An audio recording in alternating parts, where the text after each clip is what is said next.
नमस्कार, स्वागत है। मैं पुनीत पाठक हूं और आप देख रहे हैं छत्तीसगढ़ की बात। छत्तीसगढ़ में बस अब 1 साल के भीतर चुनाव होने हैं और इसे लेकर सियासी दल अपनी अपनी रणनीति को ग्राउंड पर उतारने की तैयारी कर रहे हैं। दोनों तरफ से वार पलटवार और बयानों की धार बताती है कि अब की बार चुनाव में किस कदर घमासान होगा। खाद्य मंत्री ने एक बयान में लेवल की बात की, औकात की बात की और इसके बाद राजनीतिक रसाकशी का एक नया दौर शुरू हो गया। मंत्री के बयान के बाद भड़की बीजेपी ये पूछ रही कि क्या कांग्रेस उसका लेवल तय करेगी।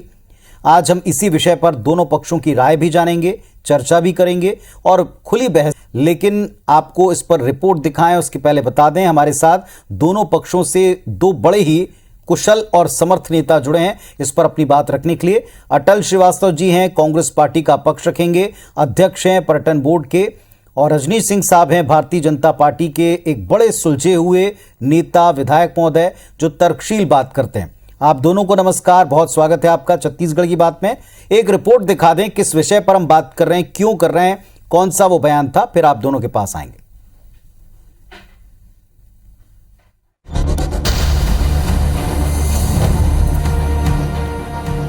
धान और किसान, छत्तीसगढ़ की राजनीति इन 2 मुद्दों के इर्द गिर्द रही है। जब चुनाव नजदीक हो तो फिर इस पर घमासान भी तय है। हुआ भी ऐसा ही। दरअसल प्रदेश में कांग्रेस की सरकार बनने के बाद पहली बार सरकार 1 नवंबर से धान की खरीदी कर रही है। जाहिर है वो इसका फायदा चुनावी परिणाम में देखना चाहती है। ये बात विपक्षी भी बखूबी समझते हैं, लिहाजा बीजेपी ने सरकार पर आरोप जड़ने शुरू कर दिए हैं। भले ही 1 नवंबर से धान खरीदी की घोषणा कर दी गई हो, लेकिन सरकार की तैयारी अधूरी है। एक दिन पहले पूर्व नेता प्रतिपक्ष ने ये आरोप लगाया और जब ये बात प्रदेश के खाद्य मंत्री अमरजीत भगत के सामने उठी तो उन्होंने इसका जवाब दिया। साथ ही बीजेपी को उसके लेवल में रहने की नसीहत भी दे डाली। आप भी सुनिए क्या कहा मंत्री अमरजीत भगत ने। भारतीय जनता पार्टी के मित्रों से मेरा आग्रह है कि आप थोड़ा सा लेवल में रह के बात करें। आपका जो हायर जो स्कोर था वो भी 70 से ऊपर आपने कभी गया नहीं। कहाँ 70 लाख मीट्रिक टन और कहाँ 98 लाख मीट्रिक टन, और इस वर्ष जो है हम 110 लाख मीट्रिक टन खरीदे जाए। तो आप लेवल में रहें, बराबरी में रहें, तो बात करें। मुद्दा धान और किसानों से जुड़ा था, लेकिन अमरजीत भगत के इस बयान ने एक अलग ही विवाद को जन्म दे दिया। बीजेपी से सत्ता का गुरूर बता रही है और बीते 4 साल में कांग्रेस सरकार और संगठन में विवादास्पद वाक्यों को याद दिलाते हुए उन्हें उनका लेवल बता रही है। अभी जो सत्यनारायण शर्मा जी जैसे कहते हैं लोगों को इनकी सरकार में प्रताड़ित होना पड़ रहा है, किस तरीके के घटनाक्रम हुआ ये पूरा देश देख रहा है। क्या ये इनका लेवल है? ये अपना लेवल देखें और इस लेवल के आधार पर तय करें। ये भारतीय जनता पार्टी का लेवल न देखें। भारतीय जनता पार्टी कार्यकर्ताओं का सम्मान करने वाली पार्टी है। जाहिर है अगले साल चुनाव है और उसकी धमक राजनीतिक बयानों से पहले ही झलकने लगी है, लेकिन ज्यों-ज्यों चुनाव नजदीक आ रहे हैं बयानों में तल्खी बढ़ती जा रही है। पर इन बयानों में अभी से जिस तरह लेवल और औकात का जिक्र हो रहा है उसे देखकर लगता है कि अब की बार चुनाव में बयानी तीर काफी तेज और तीखे चलेंगे। राजेश राज, IBC 24, रायपुर। चलिए, दोनों पक्षों के 2 बड़े ही कुशल और समर्थ नेता हैं, उनसे हम सीधे जुड़ते हैं और पूछते हैं। आज पहले शुरुआत करेंगे रजनीश सिंह साहब से, भारतीय जनता पार्टी के विधायक महोदय। जो बात की है मंत्री महोदय ने, उन्होंने कहा कि एक लेवल में रहकर आप बात करें, क्योंकि कहाँ उन्होंने दोनों के आंकड़े पेश किए, कहाँ 70 लाख मीट्रिक टन और कहाँ 110 lakh metric ton. Bharatiya Janata party इसे दंभ के तौर पर लेती है, चुनौती के तौर पर लेती है, किस तौर पर लेती है और क्या तर्क है इसके पीछे? ओपनिंग स्टेटमेंट आप 2 मिनट के भीतर अपनी बात रखें। देखिए पाठक जी, इसको निश्चित रूप से ये सरकार का दंभ तो है ही, कहीं इसमें कोई 2 राय नहीं है। गुरूर है, दंभ है और आत्ममुग्धता है। थोड़ा इसके पहले याद कर लेते हैं माननीय मंत्री जी कि 2000 में छत्तीसगढ़ बना और छत्तीसगढ़ में जब धान खरीदी शुरू हुई तो 2003 तक इनकी सरकार रही। कहां तक सरकार गई थी? 7000 मीट्रिक टन धान खरीदने वाली सरकार को भारतीय जनता पार्टी ने 70 लाख मीट्रिक टन ले गए। और ये निश्चित है जैसे जैसे साल आएगा तो बजट का आकार बढ़ता है, बहुत सारी चीजें हैं जो बढ़ता है, वो कोई नई चीज नहीं है।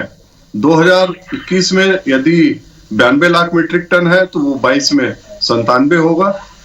मूलतः विषय ये है कि यदि लेवल की बात करते हैं तो ये देखें कि भारतीय जनता पार्टी के 15 साल के सरकार में किसानों को कभी कोई तकलीफ नहीं हुई। 1 नवंबर से रेगुलर धान खरीदी होता था, आराम से बारदाने मिलते थे, आराम से तौल होता था, आराम से उनको पेमेंट होता था। लेकिन ये सरकार के आने के बाद पिछले 4 साल से किसान पीड़ित है, प्रताड़ित है। नकली बीज हो, नकली खाद हो, अभी चुनाव आ गया इसलिए 1 नवंबर कर दिए हैं। पिछले साल 4 साल का इनका धान 3 साल का रिकॉर्ड देखें, 1 दिसंबर किसान इतने परेशान हुए हैं रकबा के कटौती में 2500 रुपया नहीं दिए हैं। बिल्कुल विधानसभा में इसको स्वीकार किया गया। तो ये सरकार जो धान के बारे में बड़ी बड़ी बात करती है, 2000 से 2003 में भी इसी प्रकार की बात करते थे। धान को डुबो डुबो कर दिखते थे कि इसमें बदरा तो नहीं है, धान को दोबारा इसको और पंखा से उड़ाओ। और छत्तीसगढ़ का किसान भूला नहीं था। इसी प्रकार से अभी छत्तीसगढ़ के किसान भूले नहीं है, ये बड़ी बड़ी बातें करते रहे। ये धान खरीदी, अगले धान खरीदी में इनका पत्ता साफ हो चुका रहेगा, आप देख लीजिएगा। चलिए, आपने अपनी बात रखी। अब अटल जी की बात रखने की बारी। अटल जी, 2 मेरे मूल प्रश्न हैं। पहली बात ये, क्यों आपकी बातों को दंभ ना माना जाए, क्यों आपकी बातों को सरकार का घमंड ना माना जाए? क्योंकि इसी तरह से विपक्ष ले रहा है और ये कह रहा है कि आप वास्तविकता से दूर जाकर बात कर रहे हैं। देखिए, माननीय अमरजीत भगत जी एक आदिवासी नेता हैं और बहुत ही मैच्योर और परिपक्व नेता हैं। उन्होंने जो बातें कही वो लेवल की बातें केवल क्वांटिटी को लेकर थी। उन्होंने कहा कि जब भारतीय जनता पार्टी की 15 साल की सरकार थी तो 70,000 मैट्रिक टन धान की खरीदी होती थी। आज 4 साल कांग्रेस की सरकार हुई है तो ये क्वांटिटी बढ़कर 1,10,000 मैट्रिक टन होने जा रही है इस साल। इसका मतलब पहले 16 लाख, भाई छत्तीसगढ़ की जनसंख्या में उतनी वृद्धि नहीं हुई, पर पहले 16 लाख किसान रजिस्टर्ड होते थे, आज 23 लाख से ज़्यादा किसान रजिस्टर्ड हो रहे हैं। तो उन्होंने उस लेवल की बात की कि आखिर एक जो सरकार 4 साल काम कर रही है, किसानों की सरकार है। किसान वापस खेती की तरफ जा रहा है क्योंकि उसको खेती से फायदा हो रहा है, उसको 2500 रुपये क्विंटल धान की कीमत मिल रही है। हम उस लेवल की बात करते हैं, भारतीय जनता पार्टी हमेशा उसको डाइवर्ट करने की कोशिश, क्योंकि इनके पास कोई मुद्दा बचा ही नहीं है। आज देखिए कि आज अभी दिवाली गुजरी है, किसानों के खातों पर पैसा आया है तो शहर के व्यापारियों की इतनी गाड़ियां बिकी, इतने ऑटोमोबाइल में हुआ, बाजार गुलजार रहा, फटाके बिके, कपड़ों की दुकानों में भी व्यापार हुआ। इसका कारण क्या है? इसका कारण यही है कि मुख्यमंत्री जी ने 17 अक्टूबर को किसानों के खाते पर पैसा डाल दिया। जब वो किसानों के खातों पर आता है तो वो अपने घर बनाने के लिए निकलते हैं, घर के लिए नए कपड़े, व्यापार बनता है। तो जहां तक अमरजीत भगत जी की बात में दम्भ की कोई बात नहीं है। उन्होंने लेवल की बात जो की है वो क्वांटिटी के लेवल की बात की है कि 70,000 और 1,10,000 मैट्रिक टन, 16 लाख किसान और 23 लाख से ज़्यादा किसान जो हमारे किसानी की तरफ लौट रहे हैं। उसका कारण है कि हमारी भूपेश बघेल जी की सरकार जिस तरीके से गांव और किसानों के लिए काम कर रही है, उसका एक कारण है कि आज गांव का किसान खुश और अपने आप को बहुत सुरक्षित महसूस कर रहा है कि सरकार हमारे लिए काम कर रही है। चलिए, आपने अपनी बात लिमिटेड वर्ड्स पे रखी और इसे दंभ नहीं माना जाए, इसे आप कैसे और किस आधार के ऊपर कह रहे हैं ये भी आपने स्पष्ट किया। अब जरा आप दोनों पक्षों से मेरा एक सवाल है, जनता के बीच में क्या ये बात प्रैक्टिकली बिल्कुल ठीक नहीं है कि साल दर साल राज्य का बजट भी बढ़ रहा है, हर चीज महंगी हो जाती है, इस मुताबिक आपने उत्पादन बढ़ाया, उत्पादन कोई भी सरकार कृषकों के दम के ऊपर, उनके सामर्थ्य के ऊपर बढ़ाती है। ये अच्छी बात है कि जब हम एक तरफ रकबा घटने की, खेती से ऊब कर दूर जाने की पीढ़ी की बात करते हैं, तब अगर हमारे यहाँ ये उत्तरोत्तर तरक्की है तो क्या इसका क्रेडिट हर बार जब सरकारों के खाते में जाता है, अव्यवस्थाओं को लेकर बात होती तो क्या उसकी जिम्मेदारी सरकारों को नहीं लेनी चाहिए? क्यों आपने पहले क्रेडिट लिया तो आज क्रेडिट लेने देना नहीं चाहते? रजनीश जी, आपने भी तुलना की 7 से 70 तक पहुंचने की, आज वो 70 से 110 तक पहुंचने की तुलना कर रहे हैं। बिल्कुल पाठक जी, हमने कभी इस तरह के भाषा का उपयोग नहीं किया। किसान अपने मेहनत से फसल उपजा रहा है और उसी के दम पर पूरा देश दुनिया चल रहा है, छत्तीसगढ़ भी चल रहा है। तो हम इस तरह की भाषा का उपयोग नहीं किए कि कांग्रेस की लेवल 7,000 था, उनका बजट साइज जो 8,00,000 करोड़ था, हमने उसको 90,000 करोड़ ले गए। ये कांग्रेस कर कुछ नहीं रही है, सिर्फ धान खरीदने, वो धान खरीदे में इनका क्या पर्सनल कोई सरकार की उपलब्धि है? वो तो किसानों की उपलब्धि है। उसको हम भी मान रहे हैं कि हमारे समय में भी कर रहे थे, किसान ही कर रहे थे। सरकार उसमें सिर्फ धान की सब्सिडी हो, उनका ब्याज हो, खाद हो, इसको आसानी से उपलब्ध कराती थी, जिससे कृषक ये कार्य और अच्छे से करे, रकबा बढ़े। तो वो लंबा एक 2000 से 2018 तक का एक 3 से 18 तक गिनू तो ये है। लेकिन ये सरकार की यदि अव्यवस्था की बात करूं तो अभी जो धान 20-21 का 19-20 का खरीदे हैं, उस धान का हिसाब नहीं है। लगभग 1000 श्रीवास्तव जी अपनी बात रखें, धान का हिसाब नहीं है। और उसको यदि पैसा हम निकाले तो 1000 करोड़ के धान का इनके पास हिसाब नहीं दे रहे, अभी चलन में है, प्रक्रिया में है, अभी तक इनका कार्यकाल समाप्त होने वाला है। आप विधायक हैं, आप विषय ये आ रहा है आप आंकड़ों के क्षेत्र में जाना चाह रहे हैं। कांग्रेस के आते ही अव्यवस्थाएं क्यों होने लगती है? क्यों किसान परेशान है? बढ़ रहा है, किसानी का रकबा बढ़ रहा है, किसान की संख्या बढ़ रही है, से लेकर कटाई से लेकर तो कहीं ना बोरे की बारदाने की कमी से लेकर पेमेंट की भुगतान की आपका समय तक। कह लें अटल जी कहें, अपनी बात कहें। हाँ रजनीश जी, अपने आप जी रजनीश जी, आपने खुद माना है कि किसानी का रकबा बढ़ रहा है, किसानों की संख्या बढ़ रही है, उत्पादन बढ़ रहा है। कहीं ना कहीं राज्य सरकार इस दिशा में काम कर रही है। पिछले बार आपने अभी आपने इसके पहले भी कहा कि नकली खाद और नकली बीज, अगर बीज नकली है तो उत्पादन क्यों बढ़ रहा है? खाद की सप्लाई का काम केंद्र सरकार का होता है, पर इस बार केंद्र सरकार ने खाद की सप्लाई नहीं की। उसके बाद भी जो हमारी नरवा गरवा घुरवा बाड़ी और गोबर खरीदने की जो योजना थी, जिसमें वर्मी कंपोस्ट बनने के कारण किसानों ने वर्मी कंपोस्ट का उपयोग किया, आज उनकी खेती की फसल अच्छी हो रही है और सबको उम्मीद है कि आने वाले समय में जब फसल अभी कटना शुरू हुई है तो फसल का उत्पादन अच्छा होगा। आपके समय में क्या हुआ? आपके समय में 30,000 करोड़ का नान घोटाला हुआ। आपके समय में जो सुखद के मामले में, और सब में नाम है, उस समय की मुख्यमंत्री मैडम कौन थी? मैडम मुख्यमंत्री उस समय जो नाम आ रहे थे नान घोटाले में, किसने किया था 30,000 करोड़ का नान घोटाला? आपकी सरकार ने 15 साल में नान घोटाला किया, धान की खरीदी में घोटाला किया है। आप भी अपने को विपक्ष मानते हैं। अरे नान घोटाला हुए हैं तो 4 साल से क्या कर रहे हो? अब तो जाने का विषय आ गया। अपने सरकार का घोटाला को देखिए कि क्या क्या कृत्य 4 साल कोर्ट में केस चल रहा है, क्या क्या पेपरों में छप रहा है, क्या क्या मिल रहा है इस 4 साल। छत्तीसगढ़ में आपकी सरकार, केंद्र की सरकार के कांग्रेसियों पर माफिया, शराब माफिया, नान घोटाले का क्यों सीबीआई जांच नहीं कराती? दवाई के माफिया, अपराध माफिया, इसको याद करिए। आप शराब माफिया, शराब की नीति किसने लाई थी? रमन सिंह की सरकार ने सरकारी नीति लाई थी। हम तो केवल उसको आगे बढ़ाने का काम कर रहे हैं। आप भारतीय जनता पार्टी के, आप बताइए ना कि नान घोटाले के आरोपी जिसने अपने उस टेस्ट में कहा था कि उसने 1 करोड़ रुपए रमन सिंह को दिए, उसकी सीबीआई जांच क्यों नहीं कराती है? केंद्र में बैठी हुई सरकार, बड़े वकील लगा रहे हैं, केंद्र की सरकार जांच क्यों नहीं कराती? हम तो सीबीआई जांच की बात कर रहे हैं। रमन सिंह के ऊपर जांच होनी चाहिए। अभिषेक सिंह कौन था? अभिषेक सिंह लक्ष्मी मेडिकल स्टोर कवर्धा कौन है? आखिर इसका जवाब आपके पास नहीं है, इसका जवाब आप नहीं देना चाहते, क्योंकि आपकी सरकार कंठ तक भ्रष्टाचार में डूबी हुई थी, इसलिए छत्तीसगढ़ की जनता ने आपको 14 सीट में समेट के रख दिया। क्यों नहीं दे पा रहे हैं 2500 रुपया? क्यों नहीं दे पा रहे हैं? अटल जी, आपको क्यों मिर्ची? अटल जी, लेकिन क्या इस तरह की बातों से आपने हालांकि क्लियर किया कि लेवल का अर्थ यहाँ केवल खरीदी और मात्रा से जुड़ा हुआ था, लेकिन इस लेवल को आपके घमंड से, पार्टी के घमंड से जोड़कर देखा गया। इस बात से भी जोड़कर देखा गया कि अब जो है आप लेवल की बात करने लगे हैं। हमने 3 टर्म सरकार चलाते हुए जो बात नहीं की, वो आप 1 टर्म में इस तरह से बात कहने लगे, और अगर आप उस पर जाएंगे तो आपकी पिछले 2003 तक की वो तुलना करते हैं। क्या इस बात को जनता के बीच में रखने का और कोई प्रैक्टिकल बेहतर तरीका हो सकता था, आपको लगता है? देखिए, आपने घमंड की बात की, मैं बहुत गर्व से कहूंगा कि हाँ, हमें घमंड है। हमारे भूपेश बघेल जी की सरकार का घमंड है कि उन्होंने किसानों के लिए काम किया, उन्होंने किसानों के धान खरीद, इस बात का हमें घमंड है।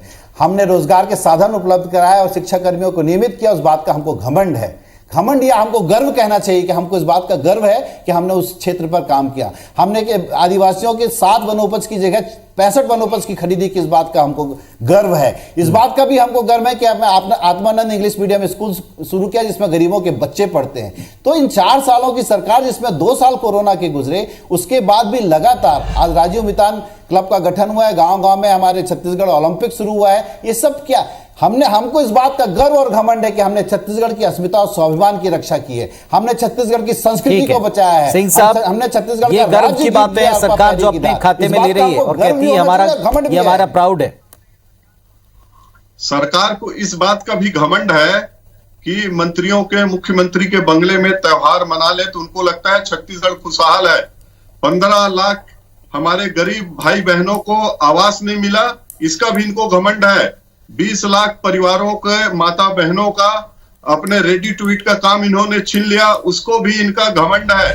सारे कर्मचारी आज रोड पर है, हड़ताल में है, सब प्रकार कर्मचारी, 5 लाख रुपए लेकर लोग आ रहे थे कि हमको दिलवा दो, इसमें भ्रष्टाचार था, इसलिए सरकार ने उसको बंद किया। किसी भी कर्मचारी अरे रणजीत सिंह जी, आप तो पहली बार विधायक बने हैं, तो आप अपनी सरकार को देखिए, आप तो जिलाध्यक्ष रहे हैं। घमंड करते रहिए अटल जी, बहुत जल्दी आप नसबंदी कांड आगे क्या होगा ये जनता तय करेगी। लेकिन एक छोटे से ब्रेक के बाद मैं अटल जी से सवाल पूछूंगा कि क्या लेवल की बात को भारतीय जनता पार्टी जिस तरह से उठा रही है, आपने भी यहां पर क्लियर किया, क्या इसमें जिसे हम कहते हैं विक्टिम कार्ड, कि आप हमें एक तरह से नीचा दिखा रहे हैं, क्या इस बात को स्टैब्लिश करने की भारतीय जनता पार्टी कोशिश कर रही है, कोई विक्टिम कार्ड खेल रही है? क्या आपको उनके अर्थ निकालने का अर्थ समझ में आता है? चलिए, अटल जी और रजनीश जी हमारे साथ में। अटल जी, ब्रेक पर जाने से पहले जो पूछा था, आपके लेवल वाले बयान पर मंत्री जी के, भारतीय जनता पार्टी का रिएक्शन, क्या कोई विक्टिम कार्ड खेलना है? देखिए, मैंने आपसे फिर कहा है कि अमरजीत भगत एक बहुत ही सुलझे हुए आदिवासी लीडर हैं। उन्होंने अपनी बात क्वांटिटी के आधार पर कहा कि हम लेवल की बात कर रहे हैं, 70,000 बनाम 110 और 15 साल बनाम 4 साल। तो उसको आप बीजेपी की, भारतीय जनता पार्टी की सरकार उसको किस तरफ मोड़ रही है, ये मेरे समझ से बाहर, क्योंकि उनको कोई मुद्दा नहीं। जहां तक उनकी ही राज्य की प्रभारी पुरेंद्री जी ने जब कहा था कि मैं एक थूक मारूंगी तो कांग्रेस उड़ जाएगी, ये बयान देखिए कितना गंदा बयान था। उन्होंने ये भी कहा था कि बघेल जी को मैं श्राप देती हूं कि उनके सर टुकड़े से हो जाए। इनकी ऐसे उनके प्रभारी यहाँ रहे हैं जिन्होंने बहुत ही गंदे बयान दिए हैं। और मैं तो बात करना चाहता हूँ भारतीय जनता पार्टी, पाठक जी, यदि इस तरह के बयानों के इनका जिक्र करूं तो इनके सरकार के मुखिया से लेकर के सारे कांग्रेसी सिर्फ छत्तीसगढ़ के 100 उदाहरण पड़े हुए। अटल जी, उन चीजों को यहाँ दोहराने की जरूरत इसलिए नहीं है कि आप सरकार में हो और 4 ये तो अभी का पुरेंद्र जी कैसे सफाई दी क्या उन्होंने? सब उन्होंने खेत प्रकट किया क्या?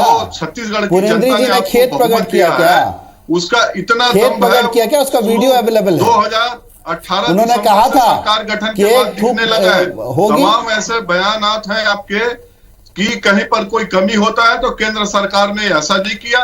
बाकी सब में इतना दम्भ, इतना गुरूर, इतना आत्ममुग्धता छत्तीसगढ़ के आत्ममुग्धता में है सरकार या कांग्रेस पार्टी? अटल जी,